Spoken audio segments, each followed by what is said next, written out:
The tattoo was a red rose twisted into an infinity symbol, inked on the inside of a man's left wrist, and I had seen it exactly once before in my life, every single day on my mother's arm for 26 years. I was holding a glass of Barolo in my right hand, standing beside table 14 in the VIP section of Castellan, a restaurant in downtown Philadelphia where I had been waiting tables for 3 years. The man sitting at table 14 had ordered the wine 60 seconds ago. He was in his early 50s, silver at the temples, European suit, the kind of quiet authority that comes from being obeyed so often that asking is no longer necessary. His assistant sat across from him, reviewing documents on a tablet. The reservation was under the name Kessler. He reached for the glass, his left sleeve pulled back. And there it was, red rose, infinity symbol, left wrist. The exact design that my mother has carried on her skin since before I was born. The exact design I had asked her, about 100 times as a child, and received the same answer every time. It's a promise I made to someone a long time ago. My hand stopped moving. The glass was suspended between the table and my fingers, hovering, the way time hovers when reality fractures and the two halves don't fit back together. "Sir," he looked up. Blue-gray eyes. The kind of face that is handsome in the way that certain buildings are handsome, structured, deliberate, built to last. "Your tattoo." My voice was doing something I didn't authorize. It was shaking. "My mom has the exact same one, same design, same wrist." His hand froze on the table. The fingers that had been reaching for the wine went rigid. His eyes dropped to his own wrist, then came back up to my face, and I watched something happen behind those eyes that I didn't understand. A detonation, silent and total, like a building collapsing inward. He stared at me. I stared at him. The restaurant hummed around us. Silverware on. Porcelain, murmured conversations, the kitchen calling orders through the pass. But at table 14, the world had stopped. His fingers twitched. The wine glass tipped, fell, shattered on the white tablecloth. Red wine spread across the linen like a wound opening, soaking into the fabric, dripping onto the floor. Neither of us moved to clean it up. His assistant reached for napkins. The man didn't notice. He was looking at my face with the intensity of a man who is searching for something specific, not generally looking, but scanning, the way you scan a document for the one word that changes everything. "What is your mother's name?" The question came out raw, not polished, not controlled. The voice of a man who had been asking this question or wanting to ask it for a very long time. Camilla Medrano. His jaw tightened. Something moved across his face. Not recognition exactly, but the precursor to recognition, the moment before the key turns in the lock. Was her name ever Rios? Camilla Rios? My mother's maiden name. The name she never uses. The name I've only seen on old documents in a shoebox under her bed. "Yes, that was her maiden name. How do you know that?" He didn't answer. His eyes were still moving across my face, forehead, nose, jaw, the angle of my cheekbones.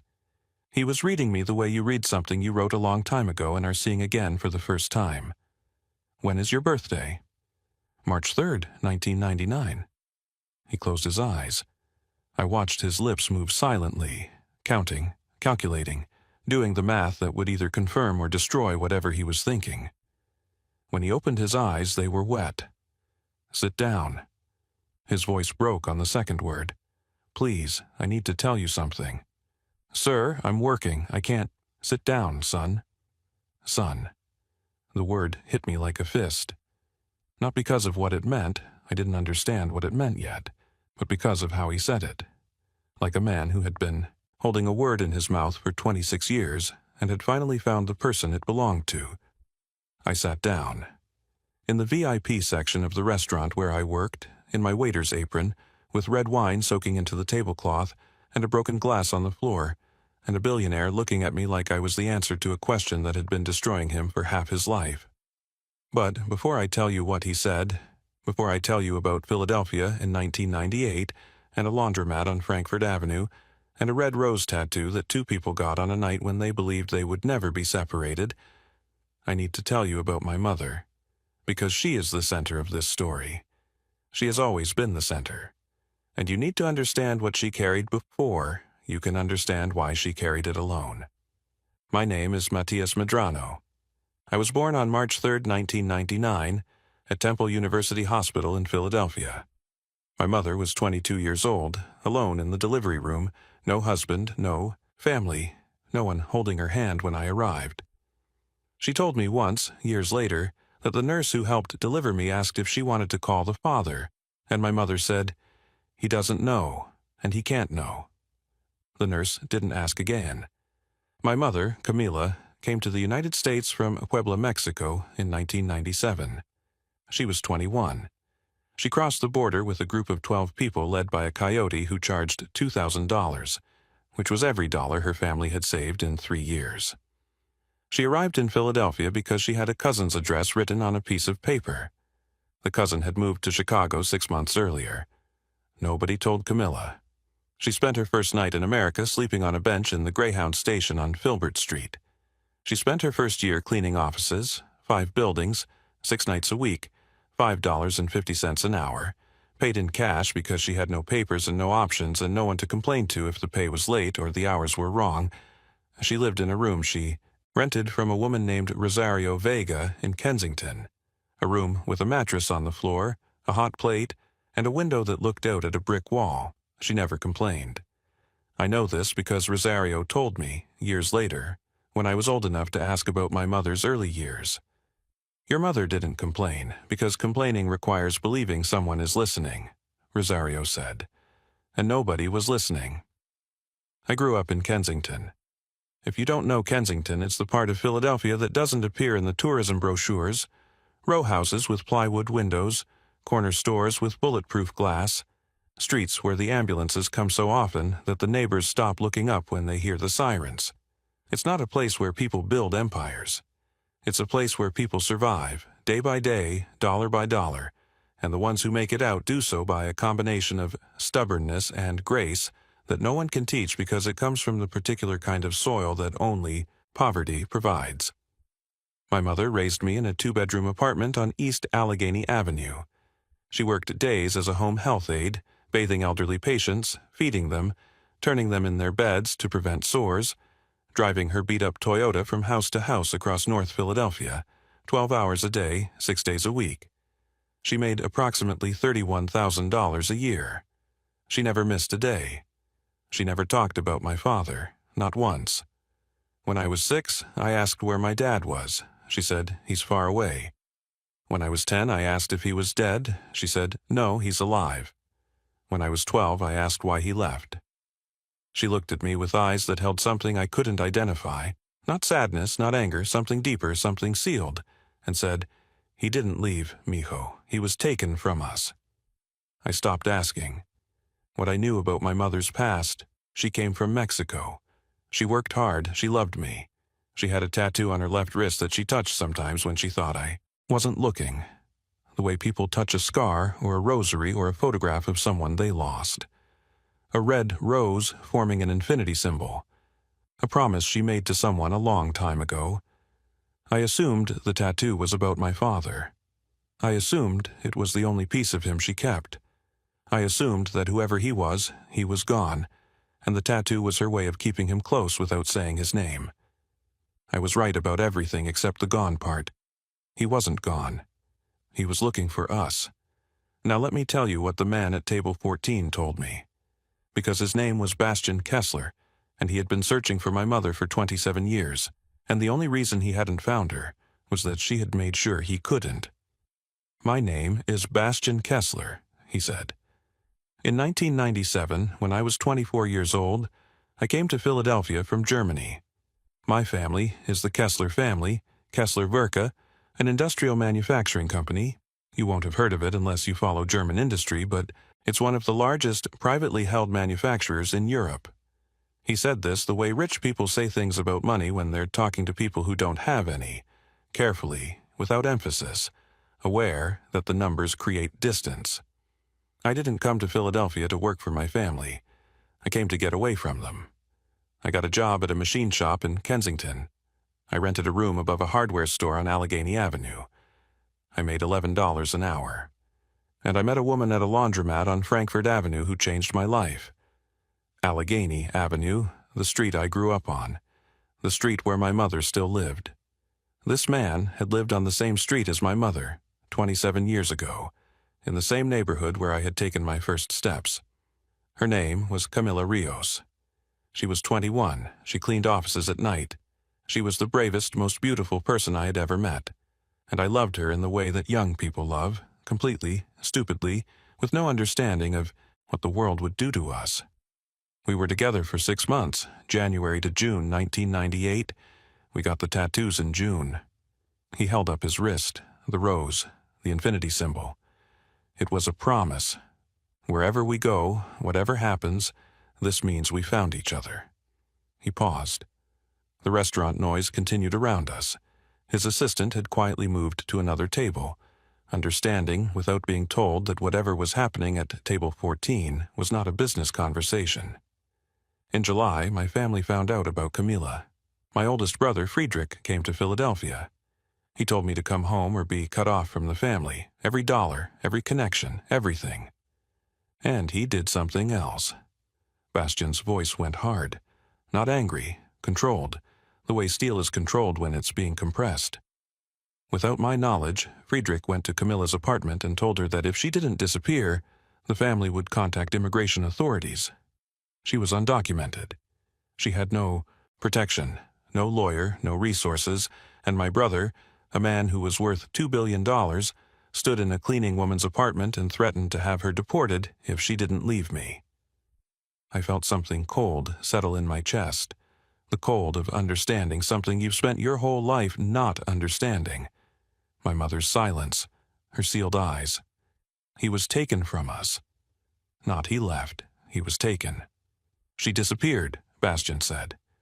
Overnight, changed her phone number, moved, left no trace. I searched for 2 weeks, then Friedrich physically brought me back to Germany. And you just went? I was 25 years old. My family controlled everything I had ever known. I had no money of my own, no career of my own, no identity outside of the Kessler name. I went because I didn't know how not to go. He looked at me. That's not an excuse, it's a fact, and I've spent 27 years living with the fact. You never found her? I hired private investigators, 3 firms. Over 20 years, I searched for Camila Rios, but she wasn't Camila Rios anymore. She changed her name to Medrano. When? When she got her legal status, 2005. She used a friend's family name. Bastian closed his eyes. Medrano. I was searching for Rios. She was living under Medrano, 20 minutes from the laundromat where we met, under a name I didn't know. And you never knew she was pregnant. He opened his eyes. The wet was there again. The eyes of a 52-year-old man who had just learned that his 25-year-old grief had a face, and that face was sitting across from him in a waiter's apron. No, he whispered. I never knew. Not until right now. Not until you said your birthday, and I counted the months, and I looked at your face, and I saw... He stopped. Swallowed. I saw me. I see me in your face, Matthias. The jaw, the eyebrows, the way you hold yourself. Slightly tilted, like the world is something you're studying before you decide how to approach it. That's me. That's how I stand. I looked at this man, this stranger, this billionaire in a European suit at a VIP table in the restaurant where I earned $42,000 a year carrying other people's food. I looked at him, and I did what he had done. I searched his face for the things that matched. The jawline, yes. The eyebrows, yes. The angle, the tilt. The particular way his left hand rested on the table. Fingers spread, palm down, grounding himself. I do that exact thing when I'm nervous. I need to talk to my mother, I said. I understand. I need to hear it from her. Of course. And I need you to answer one question. Anything. If you had known she was pregnant, if you had known about me, would you have stayed? The question sat between us. 26 years of absence in a single sentence. Yes, he said, I would have stayed. I would have lost everything, The name, the money, the family, everything, and I would have stayed. Because what I lost by leaving was worse than anything they could have taken from me. You don't know that. I know that I have spent 27 years building a company worth $4 billion, and none of it, not $1, not one building, not one achievement, has filled the space that your mother left. I know that I married a woman I didn't love because I couldn't find the one I did. I know that I have no children because I couldn't imagine having children with anyone other than her. And I know that I have a tattoo on my wrist that I have looked at every single day for 27 years. Not because I'm sentimental, but because it was the last promise I made that mattered, and I broke it by getting on a plane. I stood up. My legs were unsteady. The restaurant was still operating around us. Waiters moving, dishes clearing, the ordinary machinery of a Saturday night continuing without any awareness that at table 14, two strangers had just discovered that they were not strangers at all. "I'll call you," I said. "After I talk to her." "Matthias." "Yeah?" "Thank you for telling me about the tattoo. You could have said nothing. You could have served the wine and walked away. Most people would have. My mother always said that tattoo was a promise she made to someone. I just wanted to know who." I walked away from the table, through the restaurant, past Enzo at the host stand, who looked at me and said, "You okay? You look like you saw a ghost." Past the kitchen, where the line cooks were pushing out entrees and the dishwasher was running at full noise. Through the back door, into the alley, where the dumpsters were and the air was cold, and the sky was the particular dark purple of Philadelphia at night. I called my mother. "Mijo, it's late. Everything okay?" "Mom, I need to come over. Right now." "What happened? Are you hurt?" "I'm not hurt, but I need to talk to you about the tattoo." Silence. The specific silence of a woman who has been waiting for this conversation for 26 years and hoping it would never come. "Come," she said. "I'll make coffee." I drove to Kensington. 12 minutes from the restaurant, a straight shot up Frankfurt Avenue, the same avenue where my mother and my father had done their laundry at 11 p.m. 27 years ago. Both of them far from home. Both of them lonely. Both of them about to create a person who would drive this same road decades later with the taste of revelation in his mouth. My mother's apartment was on the second floor of a row house on East Allegheny Avenue. The same apartment I'd grown up in. The same kitchen where she taught me to cook rice. The same living room where I watched Eagles games on a television that was older than me. The same bedroom where I heard her crying some nights through the wall and didn't understand why. She was at the kitchen table when I walked in. Coffee was made. 2 cups. She was wearing her robe, her hair down, her left hand wrapped around.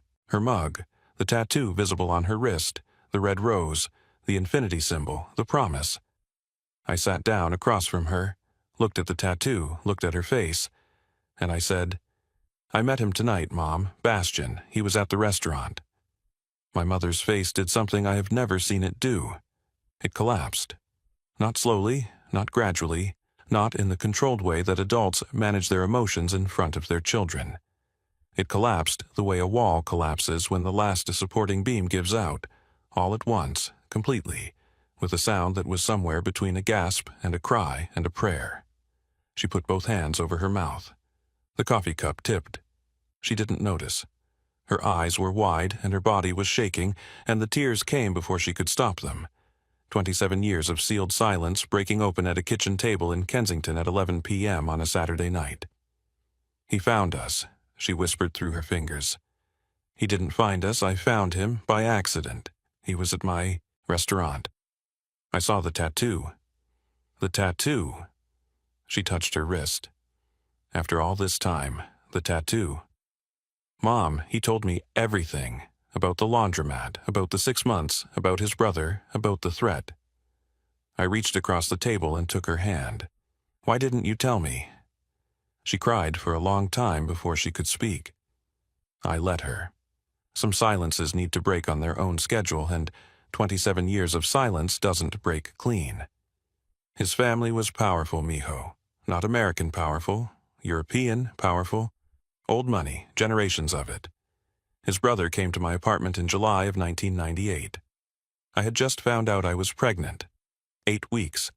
I hadn't told Bastian yet. I was going to tell him that weekend. What did Friedrich say? He said if I didn't disappear, he would call immigration. He knew I was undocumented. He knew I had no lawyer, no protection, no one to fight for me.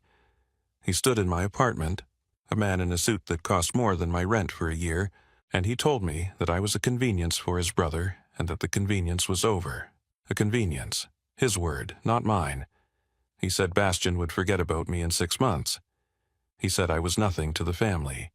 And then he said that if I tried to contact Bastian, or if I told him about the pregnancy, or if I showed up at any Kessler address anywhere in the world, he would personally ensure that I was deported to Mexico and that my child would be placed in the foster system.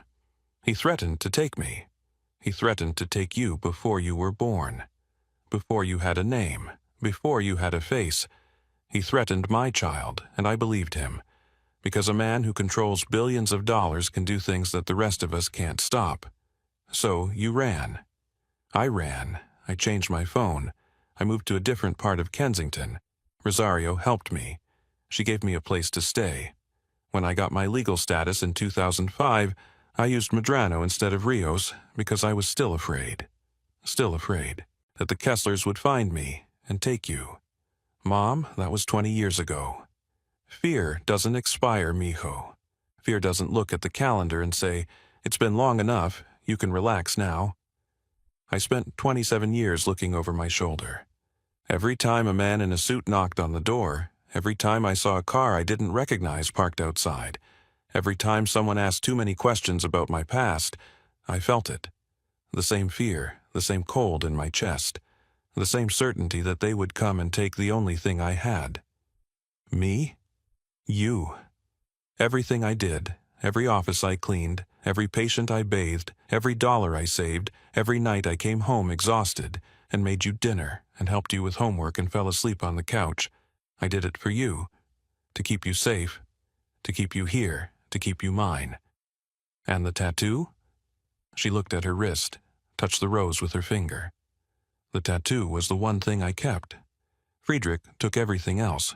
My phone, number, my address, my name, my life with Bastian. But he couldn't take the tattoo. It was under my skin. It was part of my body. And every time I looked at it, I remembered that for 6 months in 1998 I was loved.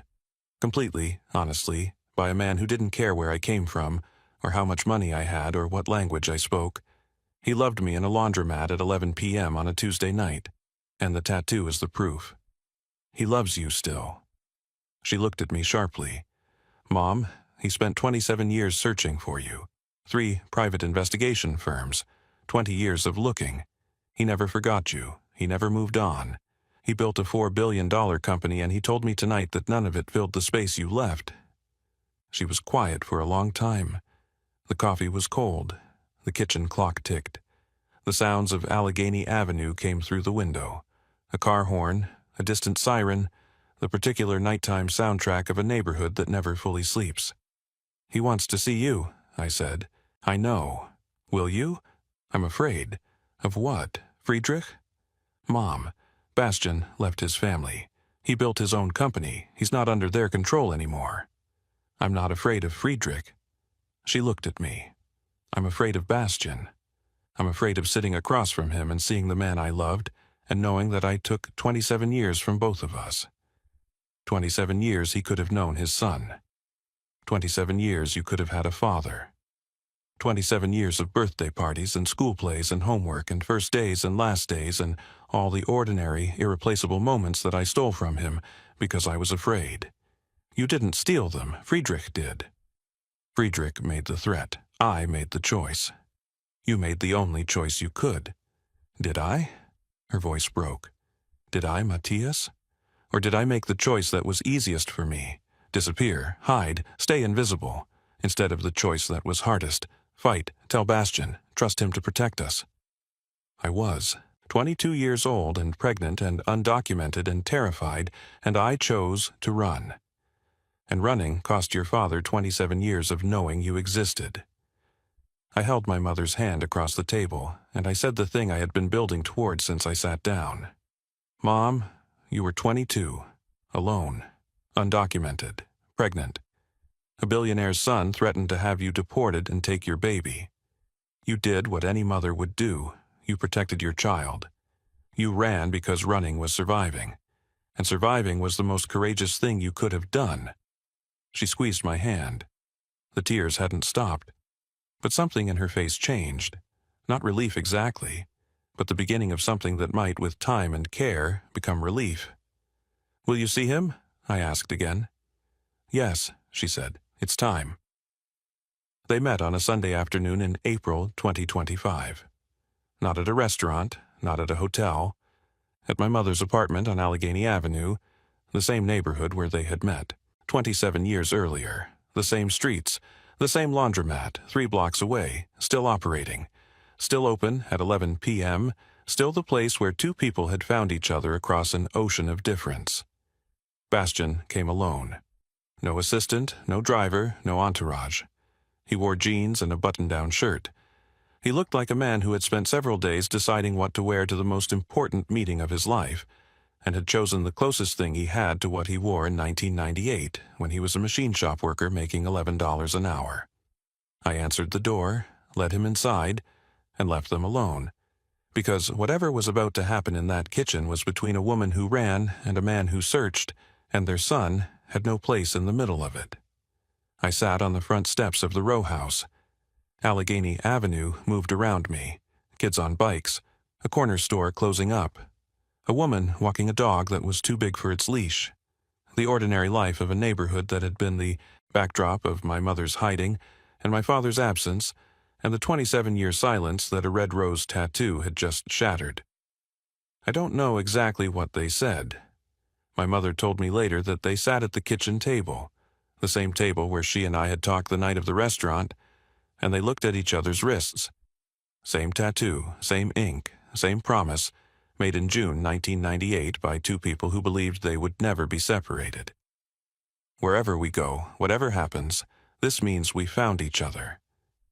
27 years, 2 countries, 2 lives, 1 tattoo, and a waiter who happened to serve the right glass of wine to the right man on the right night. My mother said Bastian cried. She said she cried. She said they didn't touch, didn't hug, didn't hold hands, didn't try to recreate something that was 27 years old and couldn't be recreated because they were different people now.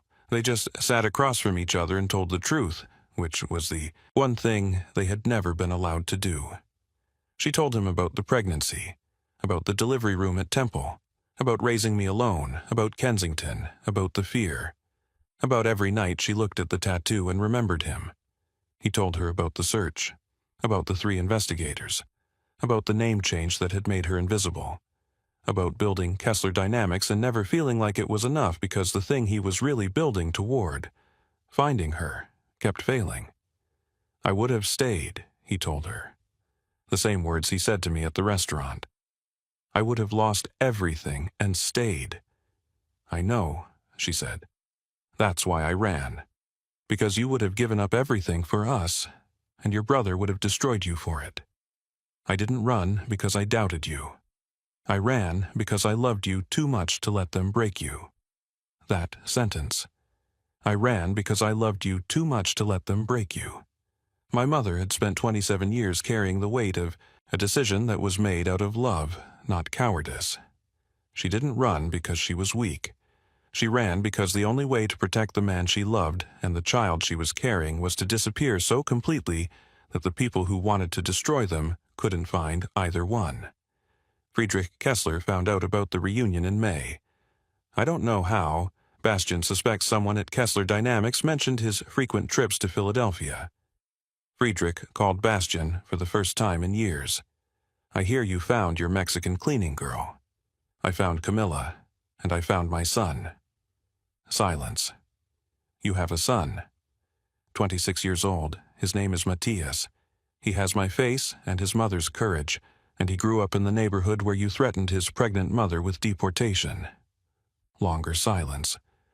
"Bastian, whatever you're planning, I'm not planning anything, Friedrich. I'm living. Something you took from me in 1998 and I've spent 27 years getting back. Don't call me again." He hung up. told me about the conversation that evening, over dinner at Castellan, my night off, eating at the restaurant instead of serving at it, sitting at table 14, the table where it started. "Your uncle is not a good man," Bastian said. "He's not my uncle. He's a man who threatened my mother. He'll try to interfere. He'll try to control the narrative. It's what Kesslers do. They manage reputations. They control information. They keep the family story clean. Let him try. The story isn't his anymore." Bastian looked at me across the table, and for the first time since the wine glass shattered, he smiled. "You sound like your mother." "Good." Bastian didn't try to rescue us. I want to be clear about that because the version of this story that writes itself, billionaire finds long-lost son, showers him with money, fixes everything, is not what happened. What happened was more specific, more deliberate, and more respectful than a shower of money. He took care of my mother's medical situation. Immediately, completely, without discussion. Camilla had been diagnosed with stage 3 chronic kidney disease the previous year. Her insurance through the home health agency was minimal. The out-of-pocket costs were $1,200 a month that she didn't have. I had been covering $400 of it from my waiter's salary, and the rest was going on a credit card that was accumulating interest the way kidney disease accumulates damage, slowly, silently, and with consequences that compound. Bastian connected her with the top nephrologist at Penn Medicine. Full workup, treatment plan, medication, monitoring, covered entirely, not through charity but through a personal health trust he established in her name, funded in perpetuity, managed by his financial team. "This isn't a gift," he told me when I protested. "This is 27 years of responsibility I'm fulfilling. She raised my son alone because my family drove her into hiding. The least I can do is make sure she's alive to see what happens next." He offered me a position at Kessler Dynamics. The company was opening a new precision manufacturing facility in King of Prussia, 20 miles west of Philadelphia. He wasn't offering me a corner office or a vice presidency. He was offering me a spot on the production floor. Entry level, learning precision machining and manufacturing operations from the ground up. "This is where I started," he said. "Not at Kessler Dynamics, at a machine shop in Kensington. I learned manufacturing by standing at a lathe for 12 hours a day. If you want to understand what I built, you start where I started. What if I want to stay at the restaurant? Then stay at the restaurant. This isn't an order, it's an opportunity. You decide." I decided to take it. Not because of the money. The starting salary was $48,000, only slightly more than I made waiting tables. Because of the learning. Because I had spent 9 years carrying plates and I wanted to build something. Because my father built a $4 billion company starting from a machine shop floor, and I wanted to understand how. I started at Kessler Dynamics in June 2025. The King of Prussia facility is enormous. 180,000 square feet of precision manufacturing, CNC machines, quality control labs, the organized complexity of a place that makes components accurate to 1/1000th of an inch. I wear safety glasses and steel-toed boots and a uniform with my last name on it. Medrano, not Kessler, because my mother's name is the one I grew up with and the one I'm keeping. I still wait tables 1 night a week. Thursday nights at Castellan, because Enzo asked me to stay and because the restaurant is where it started, and I'm not the kind of person who forgets where things started. The tips aren't bad either. Bastian visits Philadelphia every 2 weeks. He and my mother have dinner. Not romantic, not yet, maybe not ever, because 27 years is a canyon that can't be crossed with a single bridge. But they're building something. I don't know what to call it. It's not a reunion because you can't reunite with someone you never fully had. It's not a second chance because the first chance was stolen. It's something new, a relationship built in the wreckage of one that was destroyed, constructed carefully, brick by 2 people who are older and more cautious and more damaged than the kids who fell in love at a laundromat in 1998. My mother looks different. Not physically, although the medical treatment has improved her color and her energy. She looks lighter. The thing she was carrying, the secret, the silence, the 27 years of sealed eyes and locked answers, is gone. She told me last week that she sleeps through the night now for the first time in years. I used to wake up at 3 a.m. and check the locks, she said. I don't do that anymore. Why not? Because the thing I was locking out isn't outside anymore. He's here. And the locks were never keeping him out. They were keeping me in. Bastian and I are learning each other. Slowly, awkwardly, with the particular clumsiness of two men who are biologically father and son, but experientially strangers. He doesn't know that I like my eggs scrambled with hot sauce. I don't know that he reads philosophy books on the train. He doesn't know that I cried at the end of Coco because the grandmother's story reminded me of my mother. I don't know that he kept a letter he wrote to Camilla in 1998, unsent, undelivered, carried in his wallet for 27 years, that says, "Wherever I go, I'm still at the laundromat, waiting for you to come back." We're filling in the gaps. 26 years of gaps. It will take time, maybe the rest of our lives, but we have time now. That's the thing that Friedrich tried to take and couldn't. Time. He took the years, but he couldn't take the future. Last month, I got a tattoo. Same design, same wrist. Red rose, infinity symbol. I went to a shop on South Street and sat in the chair, and the artist asked what the tattoo meant. It means we found each other. Who's we? My family. 3 wrists now. My mother's, gotten in June 1998, in a tattoo parlor on Frankfurt Avenue, with a man she loved and was about to lose.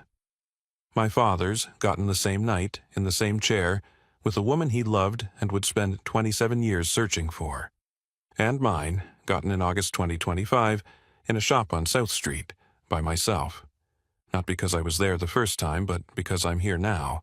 And being here is the whole point. 3 roses. 3 infinities. 3 people who were separated by fear and wealth and power and silence, and who found each other because a waiter noticed a tattoo on a billionaire's wrist and said the 5 words that changed everything. My mom has that tattoo. I'm at Castellan right now, Thursday night, my 1 shift a week. Table 14 is occupied. A couple, on a date, drinking Barolo, the same wine that shattered on the tablecloth 6 months ago and spilled the secret my mother had been keeping for 26 years. I serve the wine, set the glass down. The woman notices my tattoo. That's beautiful. What does it mean? It's a promise. To who? To the people I love. It means wherever we go, whatever happens, we found each other. She smiles, takes a sip of her wine, returns to her date. And I walk back to the kitchen, through the restaurant where my life changed, past the spot on the floor where the red wine stained the grout, and Enzo couldn't get it out no matter how much he scrubbed, which is fine, because some stains are worth keeping. Now, I want to ask you something. What would you do if a stranger had a tattoo that matched your mother's? And that tattoo turned out to be the thread connecting you to a father you never knew, a love story you were never told, and a family secret that had been locked away your entire life. Would you pull the thread, or would you serve the wine and walk away? And here's the harder question. Have you ever discovered that the parent you thought you knew had a whole life before you? A love, a loss, a choice that shaped everything that they never told you about? And when you found out, did it change how you saw them? Or did it make you love them more? Because here's what I learned. My mother didn't hide the truth because she was ashamed. She hid it because she was brave. She hid it because a powerful man threatened her child, and she chose silence over safety, invisibility over identity, 27 years of carrying a secret over the risk of losing the only thing that mattered. She ran because she loved us too much to let them break us. And the tattoo, the red rose, the infinity symbol, the promise on her wrist, was never about the past. It was about the future. It was about the belief that somewhere, somehow, the promise would be kept. That the infinity symbol meant what it said. That love, when it's real, doesn't end, it just waits. It waited 27 years. And then a waiter noticed a tattoo. And everything changed. Drop your answer in the comments. I read every single one. If this story reached somewhere you didn't expect, hit that like button. Share it with someone who needs to hear it. Especially anyone who's been separated from someone they love by distance or fear or time, or the kind of power that thinks it can control who people love. It can't. Love waits, and tattoos don't lie. Comment your thoughts below and subscribe to the channel so you never miss another story. I'll see you in the next one.